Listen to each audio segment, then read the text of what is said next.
Meus amigos, minhas amigas, uma boa noite para todos nós. Que Deus nos abençoe em sua paz, que Jesus, nosso Mestre, nosso amigo de todos os momentos, envolva os nossos corações e que sintamos então essas vibrações fraternas, essas doces vibrações da espiritualidade superior, a nos envolverem a todos, para que assim também possamos nos refazer em termos de forças, também recolher ideias, inspirações, que nos possam ser proveitosas para a caminhada, para que saiamos todos daqui mais inspirados, mais bem dispostos à tarefa e à renovação com Jesus. Antes de mais nada, eu gostaria de agradecer pelo convite, na pessoa da Ivonete, que nos fez o convite com tanto carinho, a oportunidade de aqui estarmos pela primeira vez em Motuca, já sentindo todo o carinho, o acolhimento dos corações daqui, também de Rincão, e esperamos poder contribuir, retribuir a este carinho com reflexões que de alguma maneira lhes possam ser proveitosas.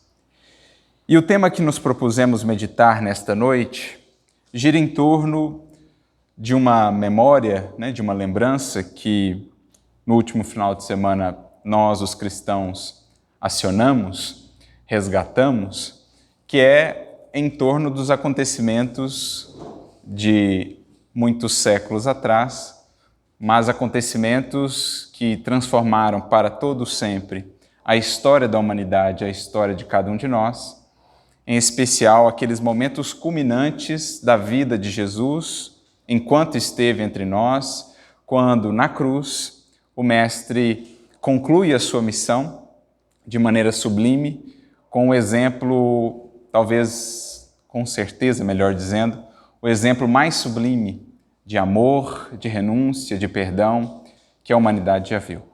Então, neste último final de semana, nós nos recordamos da sexta-feira que marca ali o momento da prisão de Jesus, da paixão do Mestre. Lembramos também, no último domingo da Páscoa, a representar a ressurreição, esse poder triunfante da vida sobre a morte, esse poder do bem acima de todo o mal. É isso, em verdade, o que a ressurreição representa? A ideia ou a verdade que, para além de toda cruz, se soubermos ser fiéis a Deus, o bem há sempre de triunfar e a vida há sempre de surgir mais bela e mais resplendente para além das garras da morte. Então, rememorando todos esses acontecimentos, naturalmente nós, os cristãos de hoje, os que nos propomos a seguir a Jesus hoje, vamos recebendo forças novas ao voltarmos no tempo e acionarmos as forças vivas com que esses primeiros tarefeiros do cristianismo trabalharam, o legado que nos deixaram, naturalmente o Cristo como o mestre maior, mas todos aqueles que vieram depois dando continuidade à sua obra. Rememoramos do exemplo dos apóstolos, exemplo de transformação, de mudança também, um apóstolo Paulo, um apóstolo Pedro, Maria Madalena, aqueles primeiros cristãos mais próximos ali no tempo da atuação de Jesus, mas aqueles que vieram depois, especialmente naqueles 3, 4 primeiros séculos, que foram os séculos de ouro do cristianismo, os séculos dos mártires. Então a gente faz esse movimento e nos rememoramos anualmente desses acontecimentos, fazendo esse movimento de voltarmos no tempo, não para que fiquemos lá presos no que foi, no que poderia ter sido, não para que cultuemos hoje lembranças de maneira inerte ou infrutuosa, sem que isso nos leve à transformação. Voltamos no tempo, rememoramos esses acontecimentos e esses exemplos, para que hoje identifiquemos melhor quais os nossos compromissos. Qual o chamamento da Boa Nova que segue quando, séculos afora, mundo, para todo mundo, para todos nós.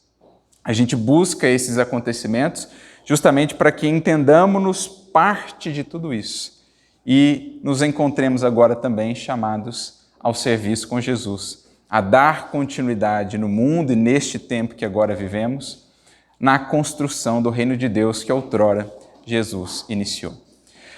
Mas nós não nos deteremos propriamente na ressurreição ou na crucificação, que são esses dois marcos que no último final de semana nós nos recordamos, na sexta e no domingo.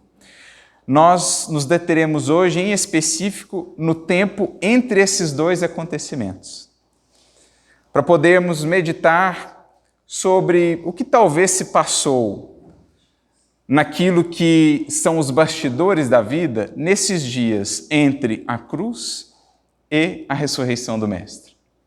Do ponto de vista mais material, o Evangelho mesmo, a própria história, nos informa o que aconteceu. Ao verem o Mestre crucificado, a maioria dos discípulos debanda. Sente ainda a sua fragilidade, foge, nega o Mestre. Temos aqueles acontecimentos, o rebanho que se dispersa, como de certo modo estava previsto.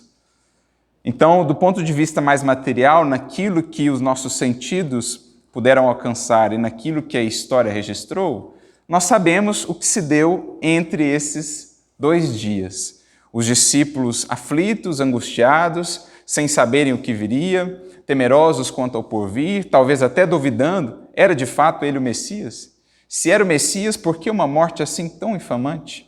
Por que aquele silêncio, por que aquela aparente fraqueza ante a prisão, ante a injustiça que lhe era perpetrada? Então, os espíritos estavam tomados por aquele espírito de temor, né? Os discípulos tomados por aquele espírito de dúvida, de angústia, de medo. Mas, e aí vem o contributo da doutrina espírita, a gente precisa também buscar entender, até para complementar a nossa visão, do quão imensa é a misericórdia do alto para com todos nós, do quão grandioso é o amor de Jesus para conosco. A gente precisa tentar entender também o que se processava nos bastidores.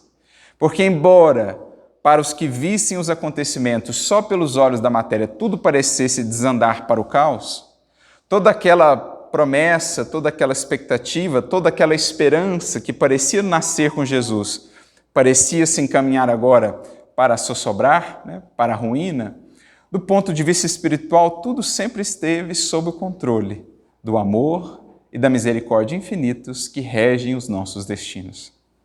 E Jesus, o Mestre, mesmo sujeito a tamanha ingratidão de nossa parte, humanidade, a toda aquela injustiça, em nenhum momento perdeu o foco ou esteve inativo na tarefa que vinha cumprir, que se iniciou naturalmente muito antes da sua vinda, da sua encarnação entre nós, na manjedoura, e que naturalmente prosseguiu após a crucificação e mesmo após a ressurreição, quando ele retorna em espírito, conversa com os discípulos, reergue o ânimo deles e de todos nós para o porvir e volta às esferas resplendentes para dar continuidade à administração, à governança desse orbe, como nós sabemos por meio do Espiritismo. Então é preciso que a gente entenda que antes da sua encarnação, depois da ressurreição ou do retorno à esfera espiritual, às esferas sublimes, Jesus esteve sempre ativo e também durante todo o momento em que aqui esteve. Mesmo na paixão, na via dolorosa que percorre até o Gólgota, em que Jesus percorre praticamente sem nenhuma palavra, né? Praticamente silencioso, com uma ou outra exceção, algumas frases, algumas considerações, mas a todo momento Jesus está atuando, Jesus está falando, Jesus está educando. Até mesmo o seu angustioso silêncio na paixão e na crucificação dizem muito, disseram muito a todos nós, humanidade, da grandeza desse Espírito. Então, mesmo durante a crucificação, Jesus ali, no ápice do testemunho, está ele a instruir, a orientar, a educar, a pensar no futuro dos discípulos, na continuidade da mensagem. É por isso que a gente vai vendo, por meio das orientações que os Espíritos nos trazem, né, de relatos, de contos, de mensagens, em especial Humberto de Campos, por exemplo, que Jesus, enquanto esteve ali na cruz, esteve ativo, olhando para um discípulo e conversando mentalmente com ele, dizendo a Maria, a João, que agora se ajudassem na tarefa a seguir adiante, preocupado lá com Judas, à distância, que se encontrava num estado de profunda depressão, né, de profundo abatimento, à medida em que desperta do ato precipitado que cometeu. Então Jesus esteve ativo.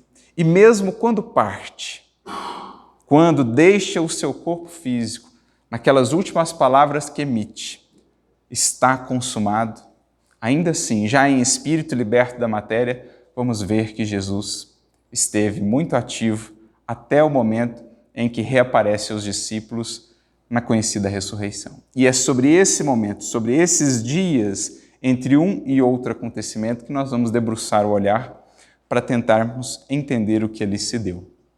Por quê?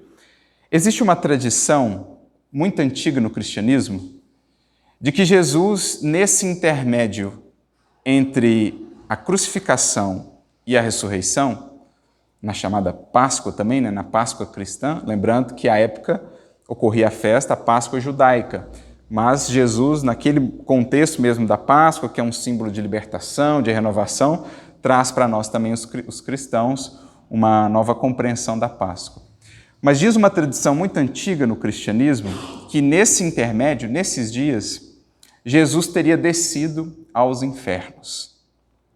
Essa é uma ideia, uma informação que a gente vai encontrar, por exemplo, nos escritos de muitos dos chamados pais da igreja, que foram aqueles primeiros cristãos que deixaram escritos muito importantes, especialmente ali no 3º século, 4º século, alguns até no 2º século, foram personagens, figuras eminentes que tiveram um papel muito importante de consolidação da mensagem cristã, de difusão da mensagem do Evangelho. Então, alguns são mais conhecidos hoje, por exemplo, um Santo Agostinho, um Orígenes, um Clemente de Alexandria, um Ambrósio, entre outros tantos que aqui poderíamos enumerar, Crisóstomo.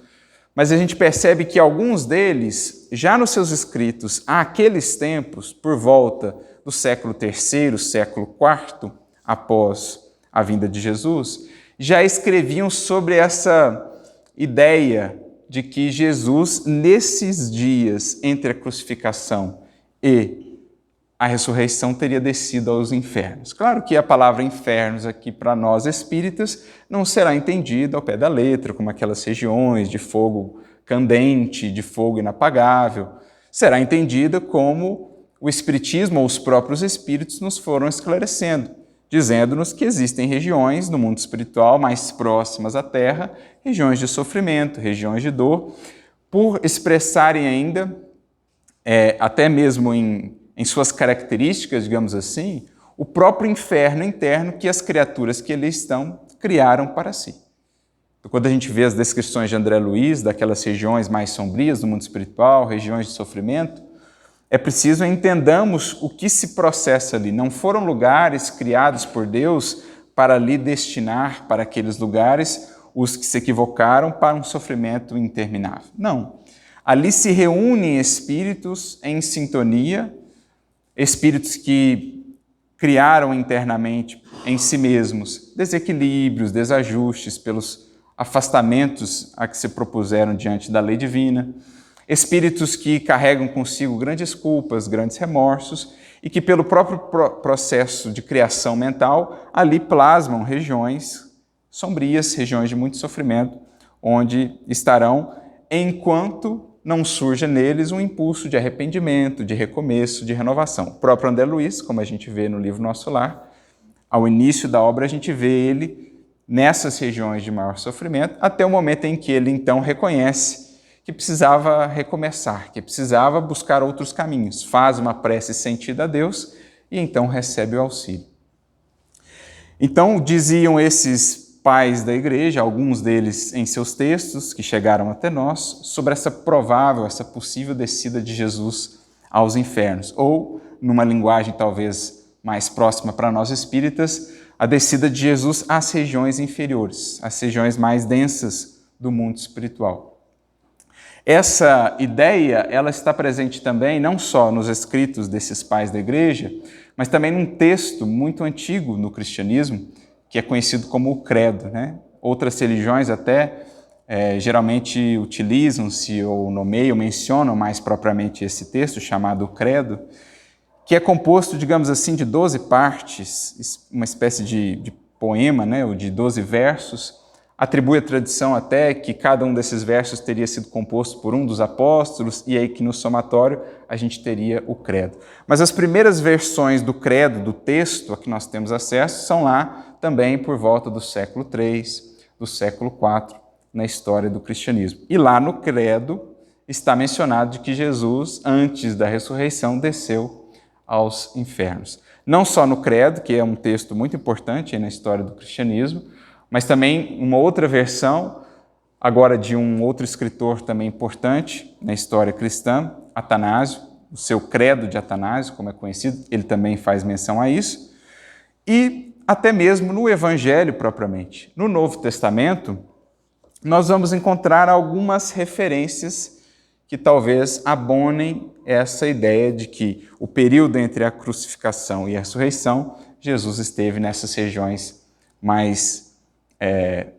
inferiores, digamos assim, do mundo espiritual. Por exemplo, na Epístola de Pedro, a primeira Epístola de Pedro, no seu capítulo de número 3, versículos 19 e 20, Pedro chega a dizer que o Cristo foi pregar o Evangelho aos espíritos em prisão. É uma expressão interessante que Pedro se utiliza na sua epístola. Nós não vamos aqui entrar em meandros acerca dela, apenas estamos enumerando para a gente ver como é que essa ideia foi sendo construída na tradição cristã.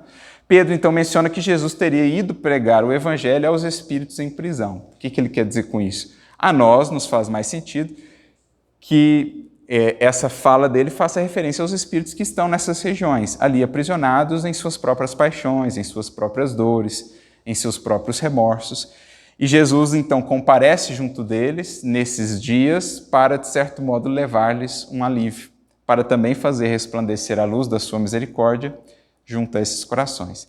Então, no capítulo 3 da sua primeira epístola, ele usa essa expressão, mas também no capítulo 4, no versículo de número 6, ele diz que Jesus foi pregar o evangelho aos mortos.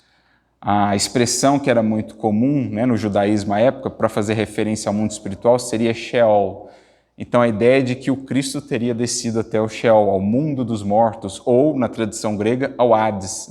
Na tradição da filosofia grega, o Hades seria o mundo espiritual, a mansão dos mortos. Então, diz lá Pedro que ele teria descido até essa região.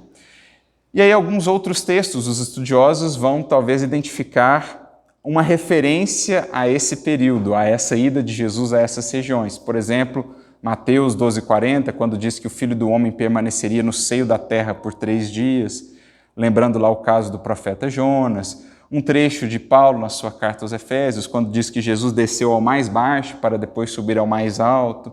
Então, os estudiosos eles vão coletando, vão pensando essas referências para tentar entender de onde surgiu essa ideia, essa informação de que Jesus, depois da crucificação, teria descido a essas regiões. Porque de algum lugar ela há de ter surgido. Então, eles vão buscando referências do Novo Testamento para ver se conectam com essas informações que estão lá no credo ou nos escritos desses primeiros teólogos, ou desses primeiros escritores cristãos. Mas nós temos hoje a vantagem de podermos contar com a doutrina espírita, que nos traz muitas informações que estão, digamos assim, nos bastidores da vida e que não seriam assim facilmente acessíveis sem esses conhecimentos que vêm do próprio mundo dos espíritos. Eles mesmos, portanto, nos trazendo informações sobre fatos, acontecimentos que os historiadores, que os que estavam encarnados ali não poderiam acessar de outro modo. E talvez essas informações nos ajudem melhor a entender de onde surgiu essa ideia, essa tradição e o que de fato Jesus foi fazer nesse período. Claro, sem a pretensão de abarcarmos exatamente tudo o que ele fez, mas pelo menos algumas informações sobre o que Jesus fez nesses dias. E a gente vai ver o quão belo na verdade, o quão bela é a informação ou a realidade sobre o que Jesus fez nesses dias, graças a essas informações espirituais. Então, nós recorremos aqui a um primeiro texto, na verdade, recorreremos a 2 poemas de uma poetisa que produziu muito por meio do lápis e das mãos abençoadas de Chico Xavier. Maria Dolores, talvez uma das poetas que mais escreveu ou que mais nos trouxe poemas psicografados pelo Chico. Poemas muito belos, geralmente em torno da temática do Evangelho, em torno das lições mais fundamentais de Jesus. E hoje nós separamos 2 deles em especial. O primeiro encontra-se no livro Coração e Vida, no capítulo de número 14, e o título é Amor e Perdão.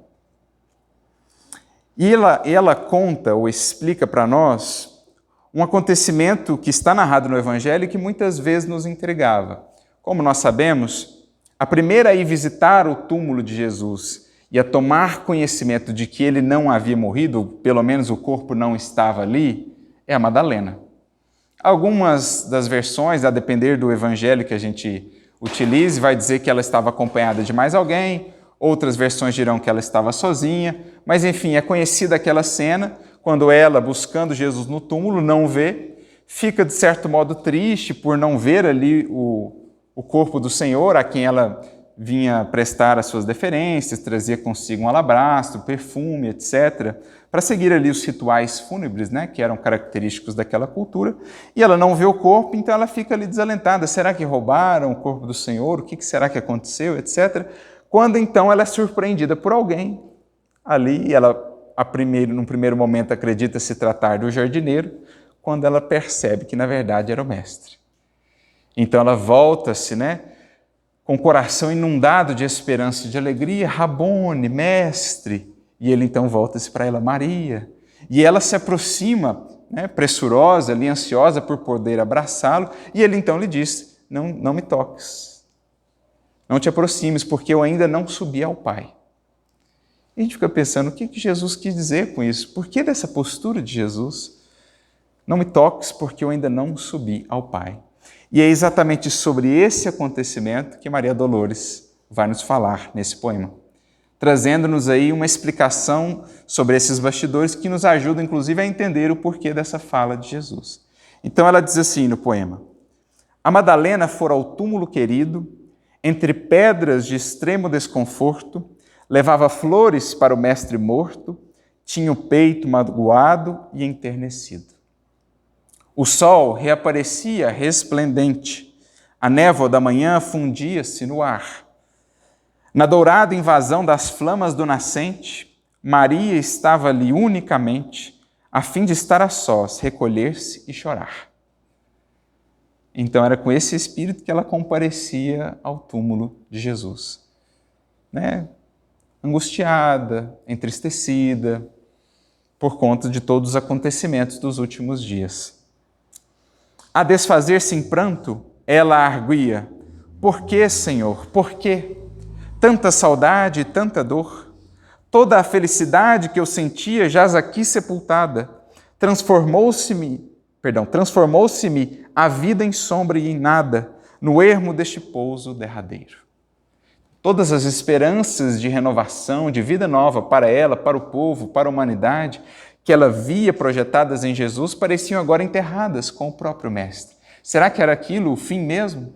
Será que todas aquelas esperanças sobre as quais ela havia ouvido falar na Boa Nova jaziam agora sepultadas? Então ela estava ainda nesse estado. Nisso, ela viu alguém. Seria um jardineiro? Um zelador daquele campo santo? Mas tomada de espanto, viu-se à frente do mestre Nazareno, o excelso benfeitor ressuscitado, a envolver-lhe de paz o coração cansado. Eis que surge novamente a figura de Jesus. Ela gritou, Senhor. Ele disse, Maria. Ela era a expressão da perfeita alegria, ele, o perfeito amor. Madalena ajoelhou-se e quis beijar-lhe os pés. Maria, por quem és? Explicou-se Jesus. Não me toques por enquanto. Não te esperava aqui neste recanto e ainda não fui ao Pai revestir-me de luz. Então é aquela cena que está narrada no Evangelho, quando ela se aproxima e Jesus diz, não me toque por enquanto, não me toque por hora. Maria, surpreendida, indagou em seguida, Senhor, onde estiveste? Em que jardim celeste encontraste o descanso necessário? Que vem de Deus nos dons da paz completa? Perdoa-me, Senhor, a pergunta indiscreta, dói-me, porém, pensar na angústia do Calvário. Revolto-me, padeço, mas não venço, a mágoa de lembrar-te o sacrifício imenso. Onde estavas, portanto, Senhor? preocupada se ele já tinha descansado, se ele já tinha se recomposto de todo aquele imenso testemunho.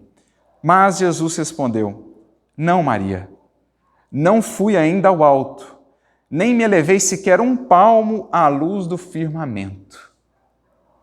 Quem ama não consegue achar o céu de um salto. Ao invés de subir aos altos resplendores, desci, mas desci muito aos reinos inferiores. Então aqui, por meio de Maria Dolores, trazendo a fala de Jesus, temos a confirmação dele próprio, de que após a cruz, ao invés de subir, primeiramente ele buscou descer. Descer muito nos reinos inferiores, nos reinos mais sombrios, mais próximos da crosta terrestre. Fica a indagação, para quê? Por quê? Por isso prossegue o poema. Despertando no túmulo, escutei os gritos da aflição de alguém que muito amei e que muito amo ainda. Embora visse além a luz sempre mais linda, sentia nesse alguém um amado companheiro. Em crises de tristeza e de loucura, fui à sombra abismal para a grande procura, e ao reencontrá-lo amargurado e louco, a ponto de não mais me conhecer, demorei-me a afagá-lo pouco a pouco, consegui que ele enfim pudesse adormecer. Aqui a gente já começa a tangenciar, a imaginar a magnitude desse gesto, a magnitude do amor de Jesus. Porque, conclui-se o poema, Senhor, interrogou Madalena, quem é o amigo que te fez descer antes de procurar a luz do Pai? Mas Jesus replicou em voz clara e serena, Maria, um amigo não esquece a dor de outro amigo que cai. Antes de me altear a celeste alegria, ao sol do mesmo amor a Deus em que te enlevas, vali-me após a cruz das grandes horas mudas e desci para as trevas, a fim de aliviar a imensa dor de Judas. As horas mudas entre a cruz e a ressurreição foram gastas em parte por Jesus para resgatar minimamente, aliviar minimamente a imensa dor de Judas. O mesmo que por séculos estivemos a malhar, a condenar, a colocar na posição do mais réprobo de todos, foi o primeiro a ser buscado por Jesus. Depois da cruz, e diríamos mais, antes dela também. Porque cabe-nos aqui recapitular um pouco o que é de fato esse amor que vai às últimas consequências. Esse amor que não estabelece exigências. Esse amor que Jesus nos ensina e que de fato demonstrou. O amor que é incondicional. Gosto muito de um trecho que está registrado no Evangelho de João, logo ao início da última ceia. Aquele último momento de intimidade de Jesus com os discípulos, em que ele já sabia do que estava por vir, sabia da fragilidade deles ainda, mas os consola, os prepara, reafirma o seu compromisso para com eles, de que não os deixariam órfãos, de que estaria sempre conosco para todos os séculos. E João, ele inicia o relato da última ceia dizendo assim, no capítulo 13, e tendo-os amado, amou-os até o fim. Ele não fala de um fim no tempo. Ele está falando do amor que ama as últimas consequências, sem qualquer exigência. Do amor que ama até aquele que retribui esse amor com a ingratidão, com a cegueira, com a incompreensão. E é esse o amor que a gente vai vendo da parte de Jesus para com todos os discípulos, para com Pedro, que ele sabia, pouco adiante ele negaria, para com os demais, que ele sabia, debandariam, mas em especial para com Judas, talvez dos 12, naquele momento o mais necessitado. Porque, ludibriado pelas próprias ilusões, pelos anseios de grandeza no mundo, de cobiça ainda, mas amando profundamente o Mestre, deixava-se ele envolver por sombras que lhe custariam muitas lágrimas. Mas Jesus, entrevendo o caminho que o discípulo tomava, faz um esforço adicional para despertá-lo em tempo, como a dizer para ele e para todos nós, que por mais tenhamos já enveredado por uma senda que não é a melhor, há sempre tempo de corrigir rota, de evitar quedas ainda maiores e dores mais superlativas.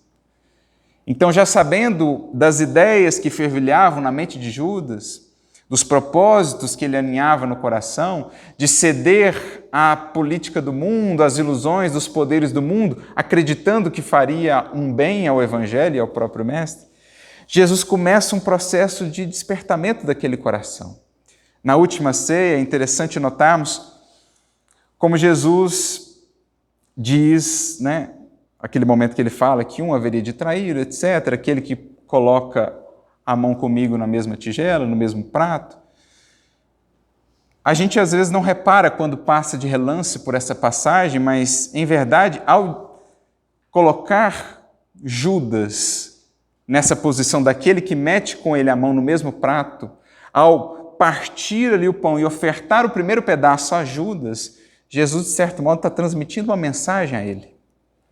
Porque assim como na nossa tradição, na nossa cultura hoje, o primeiro pedaço de bolo vai para aquela pessoa que se deseja homenagear, naquela tradição patriarcal em que as refeições eram tomadas no entorno de uma mesa e o patriarca da família era sempre aquele que iniciava a refeição homenageando uma pessoa que ali estava, especial, um visitante, etc. O primeiro pedaço ia a essa pessoa.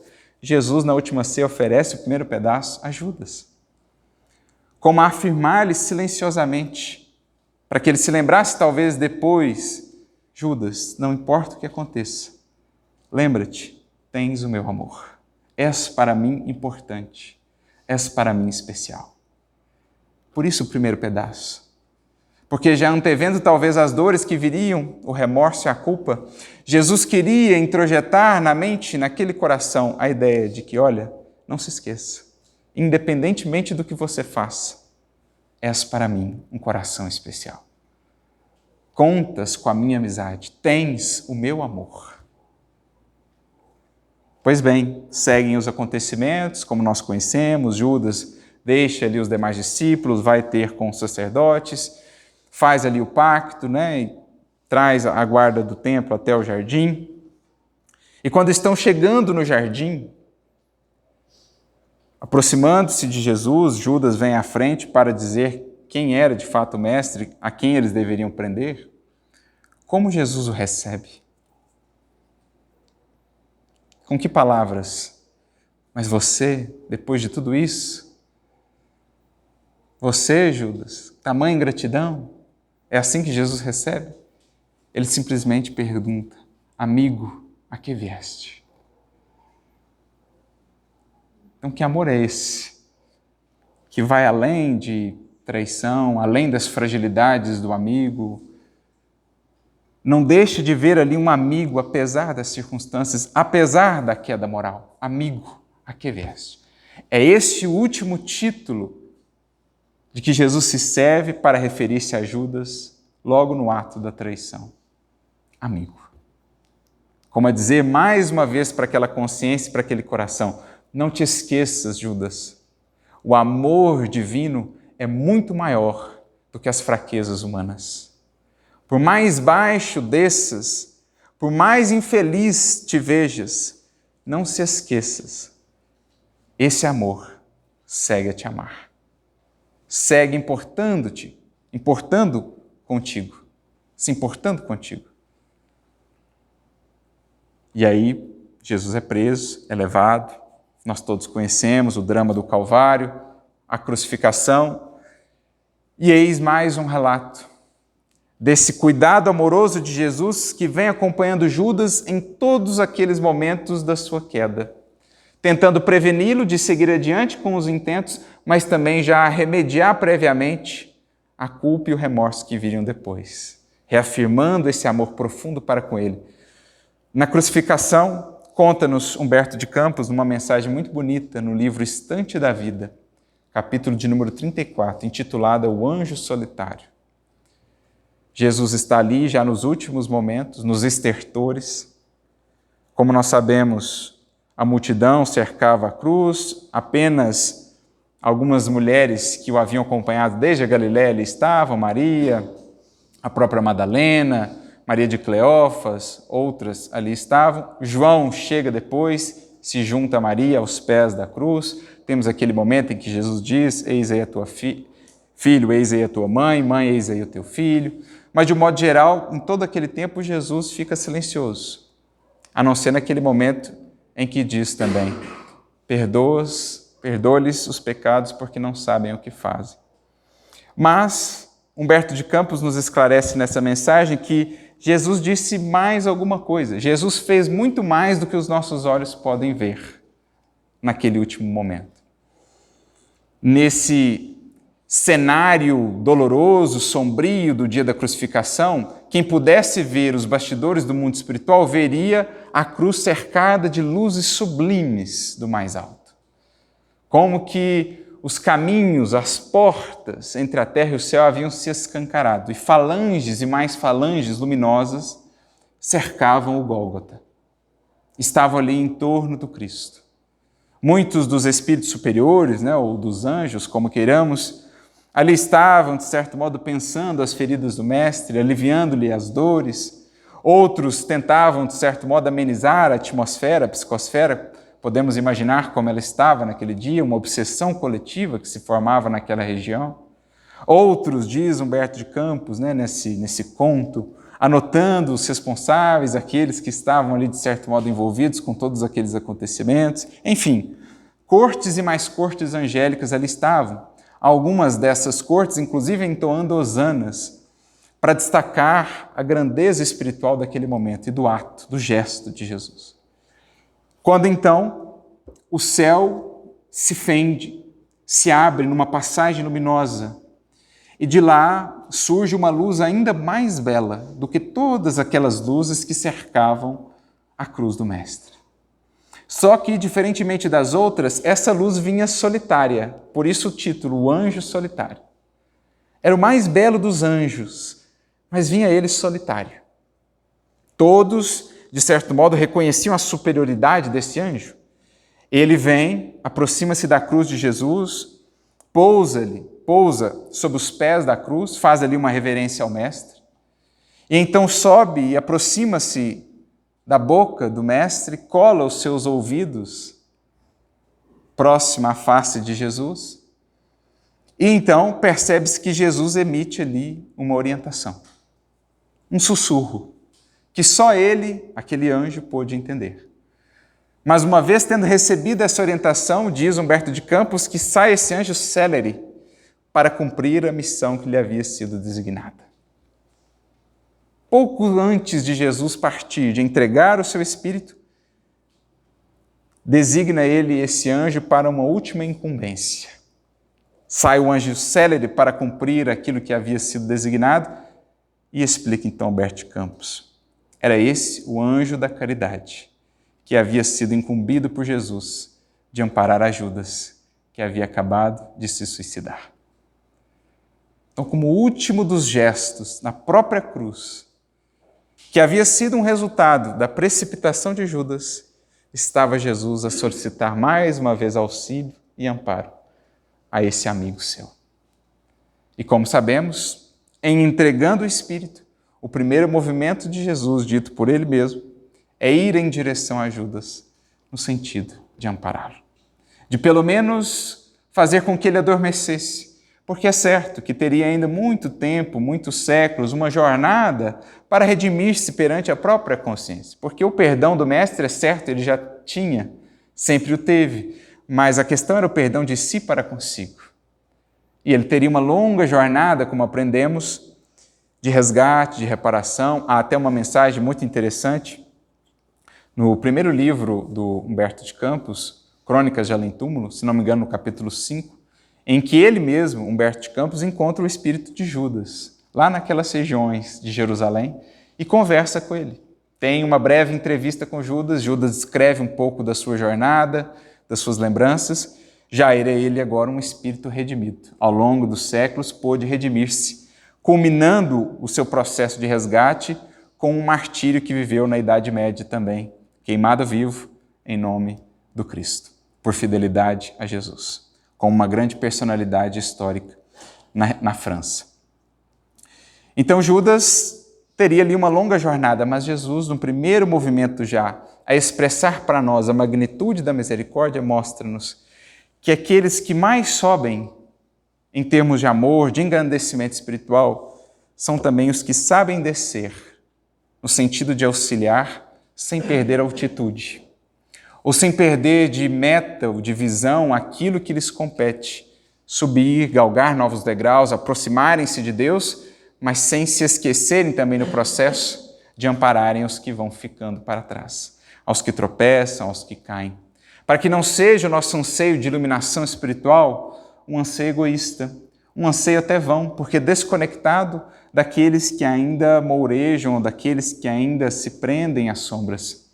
É preciso entendamos com esse gesto de Jesus e com aquilo que a espiritualidade vai nos ensinando, que para que elevemos-nos de fato, precisamos também aprender a descer sem perder a altura.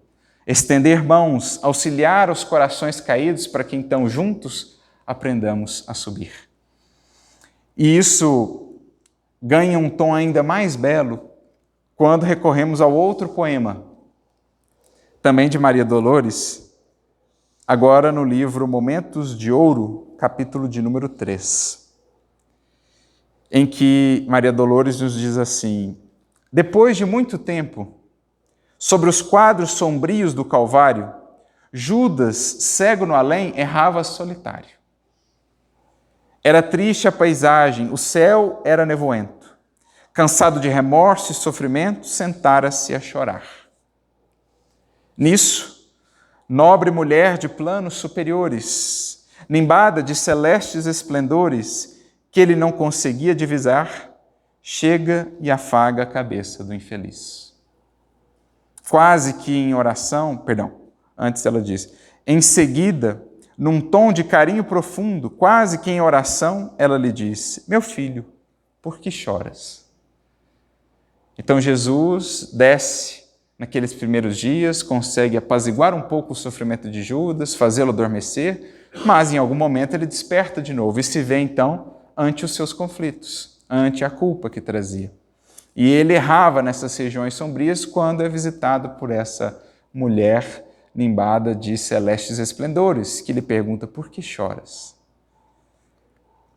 Acaso não sabeis? Replica o interpelado, claramente agressivo.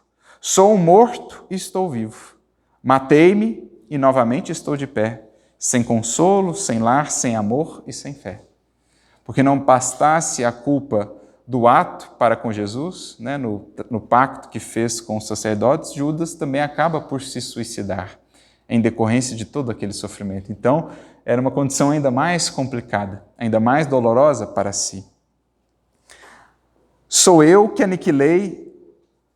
antes ele diz assim, não ouvistes falar em Judas, o traidor? Sou eu que aniquilei a vida do Senhor. A princípio julguei poder fazê-lo rei, mas apenas lhe impus sacrifício, martírio, sangue e cruz. E em flagelo e aflição, eis que a minha vida agora se reduz. Afastai-vos de mim, deixai-me padecer neste inferno sem fim. Nada me pergunteis, retirai-vos, Senhora. Nada sabeis da mágoa que me agita. Nunca penetrareis minha dor infinita. O assunto que lastimo é unicamente meu. Então, um coração que coloca para fora toda a sua dor e a sua angústia. No entanto, a dama calma respondeu: meu filho, sei que sofres, sei que lutas, sei a dor que te causa o remorso que escutas. Venho apenas falar-te que Deus é sempre amor em toda parte. E acrescentou serena: a bondade do céu jamais condena. Venho por mãe a ti buscando um filho amado. Sofre com paciência a dor e a prova. Terás em breve uma existência nova. Não te sintas sozinho ou desprezado. Judas interrompeu-a e bradou rude e pasmo: Mãe, não me venhais aqui com mentira e sarcasmo, depois de me enforcar num galho de figueira para acordar na dor? Sem mais poder fugir à vida verdadeira, fui procurar consolo e força de viver ao pé da pobre mãe que me forjara o ser. Ela me viu chorando e escutou meus lamentos, mas teve medo de meus sofrimentos. Expulsou-me a esconjuros, chamou-me monstro por sinal. Disse que eu era unicamente o espírito do mal. Intimou-me a terrível retrocesso, mandando que apressasse o meu regresso para a zona infernal, de onde, por certo, eu vinha. Ah, detesto lembrar a horrível mãe que eu tinha. Não me faleis de mães, não me faleis de amor, sou apenas um monstro sofredor. Ainda assim, disse a dama docemente, por mais que me recuses, não me altero. Amo-te, filho meu, amo-te e quero ver-te de novo à vida, maravilhosamente revestida de paz e luz, de fé e elevação. Virás comigo à terra, perderás pouco a pouco o ânimo violento, terás o coração nas águas de bendito esquecimento. Numa nova existência de esperança, levar-te-ei comigo a remansoso abrigo, dar-te-ei outra mãe, pensa e descansa. Então, as promessas de um recomeço, numa nova encarnação. E Judas, nesse instante, como quem olvidasse a própria dor gigante, ou como quem se desgarra de pesadelo atroz, perguntou: quem sois vós? Que me falais assim, sabendo-me traidor? Sois divina mulher, irradiando amor, ou anjo celestial de quem precinto a luz? No entanto, ela, a fitá-lo frente a frente, respondeu simplesmente: meu filho, eu sou Maria, sou a mãe de Jesus.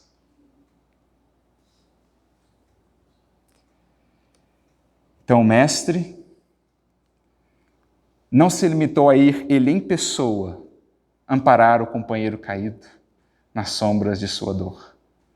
Mais tarde, quando sua mãe volta ao mundo espiritual e é acolhida por ele como a rainha dos anjos, envia ela própria, em pessoa, Maria, para amparar também ao amigo caído. Para que a gente tenha uma magnitude do que seja o amor do alto para conosco, criaturas caídas de muitos séculos, talvez mais comprometidas que Judas, em nossa negação ou em nossas traições a Jesus ou ao compromisso de segui-lo e ao Evangelho. Para que a gente entenda aquilo que nos está dito por Calderar, o benfeitor do livro No Mundo Maior, que a verdadeira alegria dos céus não é outra senão a de esvaziar os infernos. E é isso que Jesus fez nas horas mudas, depois de deixar o mundo em cruz ou na cruz de tamanha ingratidão e injustiça, não pensou ele senão em servir ainda mais, em seguir ofertando à humanidade, ali simbolizada em Judas, ofertando a essa humanidade o seu amor incomensurável. O amor de sua mãe, que depois com ele seguiria nessa tarefa de conduzir os destinos terrestres, ela que assume no mundo espiritual esse compromisso especial junto aos sofredores dos sofredores, talvez, os suicidas, que chegam em condições tão dolorosas no mundo espiritual, mas que podem contar com um abraço, com um colo de mãe. E não de qualquer mãe, a mãe das mães, a mãe do próprio Mestre, que talvez ali com Judas sela esse seu compromisso de amparar, dali por diante, com as suas legiões, a legião ou as legiões dos servos de Maria, os sofredores que chegam em condições tão dolorosas no mundo espiritual. Essa visita de Jesus aos infernos, que agora sabemos não se tratar apenas de tradição, de lenda ou de invenção, mas de realidade. Desceu Jesus às regiões mais sombrias e talvez isso nos ajude a entender o porquê dele pedir a Maria que não o tocasse no momento. Talvez os fluidos de que estivesse ainda impregnado, a ele não faziam mal, mas talvez a ela poderiam fazer. Então ele pede, espere, ainda não subi ao Pai, talvez vindo dessas regiões muito densas, cujos fluidos não seriam os mais sãos, os mais equilibrados. Sabemos que isso não se trata, portanto, de lenda, de história, de ficção. É a realidade. Jesus lá esteve, junto a Judas e talvez, muito certamente, a outros tantos mais, em condições dolorosíssimas. Mas o mais bonito, o mais valoroso é saber que não foi só uma vez que ele fez isso, porque informa-nos o Espiritismo que ele segue a fazer.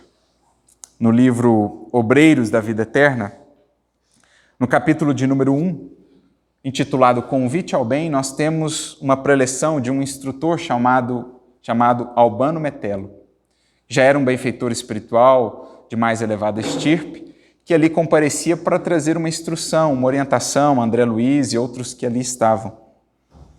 E ele fala da sua própria trajetória, que ele outrora ansiava muito por subir, por chegar à montanha, aos cumes. Não media esforços para tanto, mas que a vida lhe foi ensinando que era preciso também meditar melhor sobre esse anseio de ascensão, para que ele não se convertesse em insulamento, em pura solidão ou desconexão com aqueles que ainda ficam aquém, com aqueles que ainda rastejam entre sombras a pedirem uma mão estendida.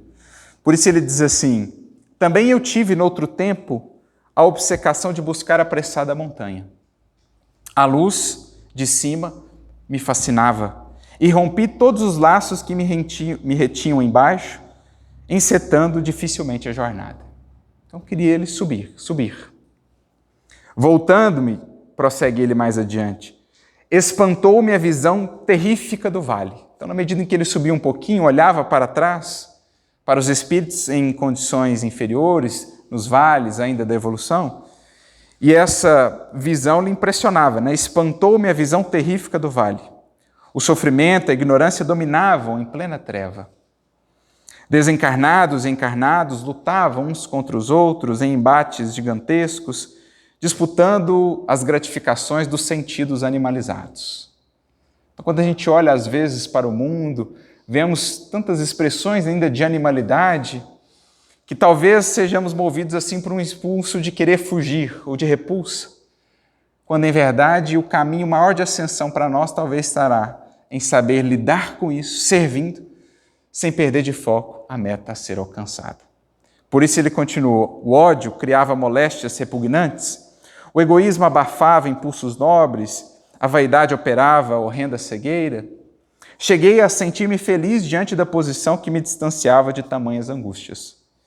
Contudo, quando mais me vangloriava dentro de mim mesmo, embalado na expectativa de atravessar os mais altos cumes, então quando ele começava a se sentir ali muito vaidoso ou até superior por já ter chegado àquelas posições, eis que numa certa noite, isso no mundo espiritual, notei que o vale se represava de fulgente luz. Aquele vale do qual ele havia se afastado, que ele, de certo modo, até tinha uma repulsa para com aquele vale, de repente ele viu que uma noite aquele vale estava repleto de uma refulgente luz. Que sol misericordioso visitava o antro sombrio da dor. Seres angélicos desciam céleres de radiosos pináculos, acorrendo às zonas mais baixas, obedecendo ao poder de atração da claridade bendita. E ele perguntando-se para consigo: o que está acontecendo? Esse tanto de anjo descendo, essa luz lá no vale, de onde fugir com repulsa, o que está acontecendo lá? Quando ele chega mais próximo, indaga alguém que ali estava, e esse alguém, um dos áulicos celestiais, então lhe responde: o Senhor Jesus visita hoje os que erram nas trevas do mundo, libertando consciências escravizadas. Não foi só aquela vez. Reiteradas vezes, no transcurso dos evos, desce Jesus das esferas radiosas onde vive, juntamente com as suas falanges, a esses vales, a esses antros mais profundos, para ali estender a sua luz. E aí o mensageiro só informa isso e segue também para o trabalho junto a Jesus. Urgia descer para colaborar com o Mestre do Amor, diminuindo os desastres das quedas morais, amenizando padecimentos, pensando feridas, secando lágrimas, atenuando o mal e, sobretudo, abrindo horizontes novos, ao pensamento, à visão das criaturas, de modo a desfazer a noite milenária da ignorância. E então, o Albano, que até então pensava em subir, fugindo do vale, fugindo das sombras, fugindo dos pecadores e dos caídos, reconsiderava agora a sua jornada, porque se o próprio mestre descia, não caberia a ele também aprender a descer, sem perder a altura, como diz Emmanuel? Apequenar-se para ajudar, sem perder grandeza? Não estará aí o caminho, efetivamente, que Jesus nos ensina, para que não nos envandeçamos da pouca virtude que já conseguimos talvez amealhar? Para que não incorramos naquele que é um dos maiores perigos da nossa jornada espiritual? Envaidecermos do pouco bem que já consigamos fazer, desprezando os que ainda se perdem nas sombras do mal e da ignorância? Então ele reconsidera a atitude dele de somente buscar subir, esquecendo-se também dos que ainda não têm conseguido.